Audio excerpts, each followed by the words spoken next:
how do you not like Howie? You know what I'm saying? Let's give a shout out to the Philly podcast.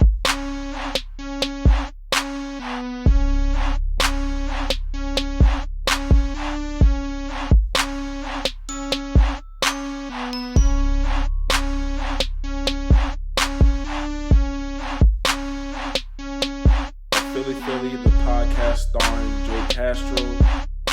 So you don't want Wentz. So we got Ertz. We got.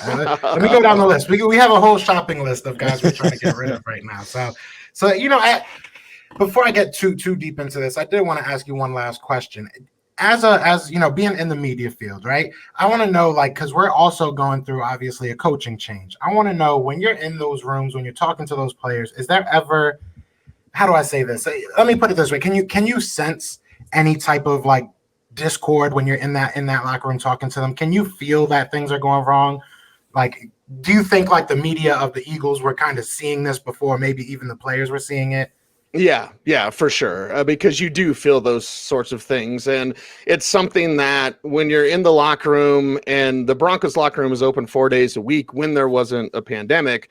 And so I'd just go in there. I'd never have a recorder out, because you don't want to be that guy that's like, you know, in their face. Here, say something on the record. No recorder out.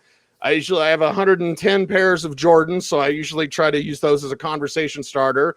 Go in and just talk to guys, and you definitely get a feel. I remember when Aqib Talib, John Elway had called the defense soft, and walking in the locker room, Aqib Talib says, "Tell Elway to stop drafting all those soft-ass QBs."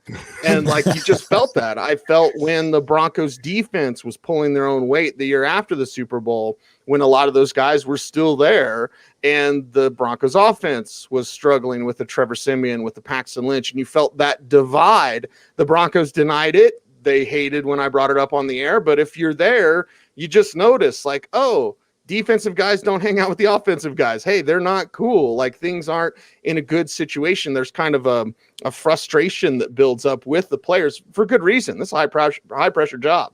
You know, they get paid a lot of money, but they're also under a lot of pressure, and they've got no stability because they can cut you at any time. So yeah, Eagles beat reporters, they were picking up on this long time ago. And well, it's something to always know who to listen to, and then know why someone is saying that, because I'm sure that you guys have like team-friendly media, because a lot of NFL media has become propaganda.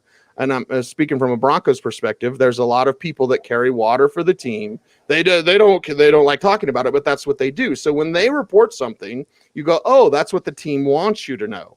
When someone else who isn't as team-friendly but is a good reporter, embedded, is around the team, when they say something, you go, oh, that's what the team doesn't want you to know, but that's what's going on.